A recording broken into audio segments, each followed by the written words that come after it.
town now on Colorado's Morning News. I'm undecided between Cruz and Trump right now. Both of them have their advantages and disadvantages, and I kind of just want to hear them speak and see what they have to say. That voter in New York ahead of the GOP primary April 19th, Ted Cruz besting Donald Trump, as you know, by double digits in Wisconsin the other day. It was a stinging defeat for the frontrunner, but was it just a blip on the radar? Let's get into that with the president of the Republican Main Street Partnership, Sarah Chamberlain. Good morning, Sarah. Good morning. Thanks for having me. Thank you for coming on. What do you think? Is Wisconsin a blip, especially with New York's primary ahead? I mean, Trump has got to do well there, right?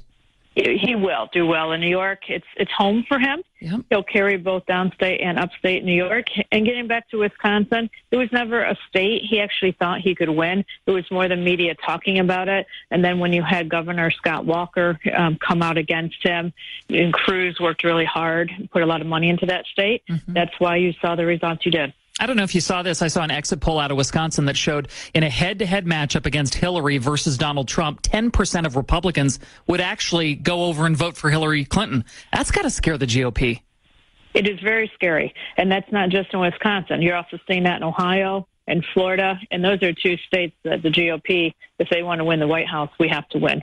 Is Trump right when he talks about the GOP using Ted Cruz as a puppet or a Trojan horse, I think he said, and that the party is trying to derail his chances at getting the nomination?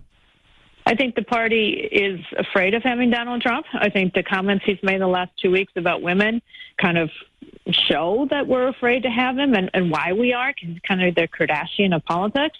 Cruz has never been their fair-haired child, but Cruz is the last person standing, and that's why, other than Kasich, but he's only won one state, Cruz is the next one, and that's why you see the Republican establishment, which didn't care for him last year, starting to rally behind him.